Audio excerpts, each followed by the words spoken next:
Hello guys, welcome back. Did you guys know that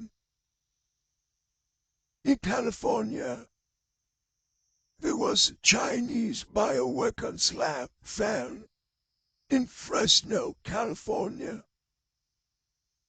by happy accident? It was found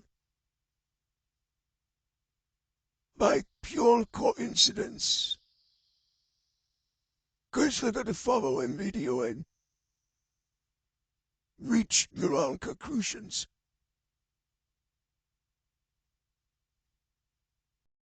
There's a lab that was discovered in California, in the middle of California, in a small town. It was Chinese and it had 20 viral diseases that they were experimenting on this. The citizens, the people of Reedley and Fresno area, they were very worried, what can come out of that lab. And there were 1,000 mice in there.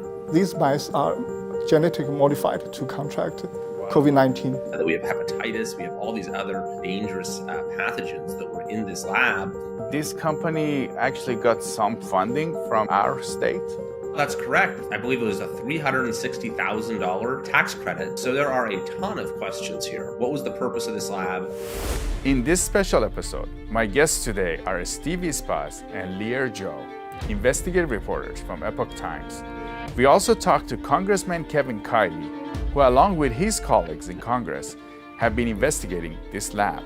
Today, they'll talk to us about an unlicensed Chinese biolab that was operating illegally, researching viral diseases here in California. This whole operation was put in place by an international fugitive who had run several companies in China that were directly linked to the CCP. These people change companies, change owners. He changes identity. Wow. We are dealing with people who come from a system that doesn't necessarily comply with the law. So they have figured out how to use our system against ourselves, essentially. Yeah, exactly. I'm Siamai Korami. Welcome to California Insider. Steve and Lear, it's great to have you on. Welcome. Good to be here. Nice to be here. We want to talk to you guys about, there's a lab that was discovered in California, in the middle of California, in a small town, that it was Chinese and it had 20 viral diseases that they were experimenting on this. Can you guys tell us what you found? You guys did some investigative work on this. You went really deep. Can you tell us what was going on in this lab? Yeah, absolutely. It was a big story. It was a big story. We had there was a congressional investigation that started as well. There were a couple of articles we did in the beginning, which pretty much covered the story of what happened on the surface, how these people worked on this lab, and how the lab was closed down and everything. But then we wanted to look into it deeper to kind of see, what's really behind it, who's involved, and to do more digging. And it took us quite a long time to go through all the details. But Lear here, he was the first one to discover that there's a Chinese connection with a group of tangled companies that operate all over the world, actually. And they have a very troubling background, both a criminal background and, they try to steal technology from other companies. So as we move along, we realize that they're not only involved in the Reedley area, but all over at least 10 countries that they were sued, and they had the connections to California. It all started with this code enforcing officer from Reedley, Jesslyn Harper, and it was a big coincidence. She was driving, and then she saw this hose coming out of the back of the wall and going back inside the building, which is a code violation in the city of Reedley, right?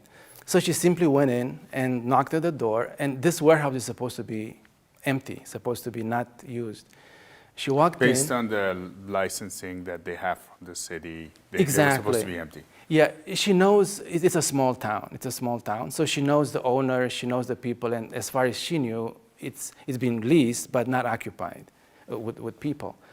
So she knocked at the door, and she wanted to see who's there, and then there were 3 Chinese ladies, I believe, who were packing some test kits, COVID test kits.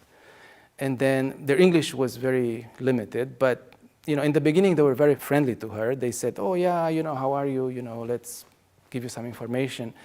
But then she started walking around the warehouse, and the more she walked around, the more things she discovered that made her very nervous. And the more these three people started to back off and almost push her out of the building to leave. So what she noticed was there were refrigerators and different racks with all these pathogens, and then she would see the name of them. She would open the fridge and say, "This is an HIV virus. This is coronavirus. Wow. This is rubella, malaria, hepatitis. You call it, right?" They have all these viruses stored in different locations. And on top of that, they had like blood or tissue or urine from people who would send them for analysis. So she didn't know why it's there, right? So when she saw this, she walked out of the building, and then she went to report this to the FBI the next day because it was something that she felt like she's not prepared to deal with. The FBI responded pretty quickly. Like the next day, they had agents there to look into the situation.